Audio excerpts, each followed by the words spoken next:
அதிசய பிராணின்னு சொல்றோம் இல்லையா, இதுவும் அந்த அடையாளம் தான். மேலும் அவர்கள் மீது நம்முடைய ஆணை நிறைவேறும் நேரம் வந்துவிட்டால் நாம் அவர்களுக்கு பூமியில் இருந்து ஒரு மிருகத்தை வெளிப்படுத்துவோம்.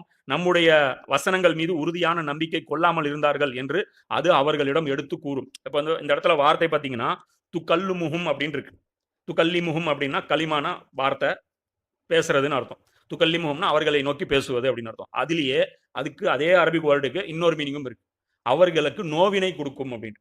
இப்ப அதை ஃபிட் பண்ணீங்கன்னா இந்த பூமியிலிருந்து பூமியில இன்னைக்கு முளைச்சிருக்கிற இந்த மிருகத்தனமான ஆட்சி மனிதர்களுக்கு நோவினை கொடுக்குதா இல்லையா?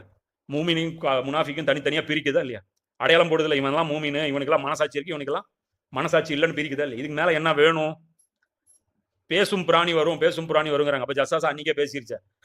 இப்ப இவங்க கணக்குப்படி ஒரு மிருகம் தான் பேசிச்சு. அது மனிதனும் இல்ல, அது உளவாளியும் அல்ல அப்படின்னா உங்க கணக்குப்படி ஜஸ்ஸாஸ் என்னைக்கோ பேசிருச்சு. அதான பேசும் பிராணி. அது பேசிருச்சா? அதுக்கப்புறம் என்ன இருக்கு? புதுசா என்னத்த போய் இன்னொரு பிராணிக்கு வெயிட் பண்றோம்.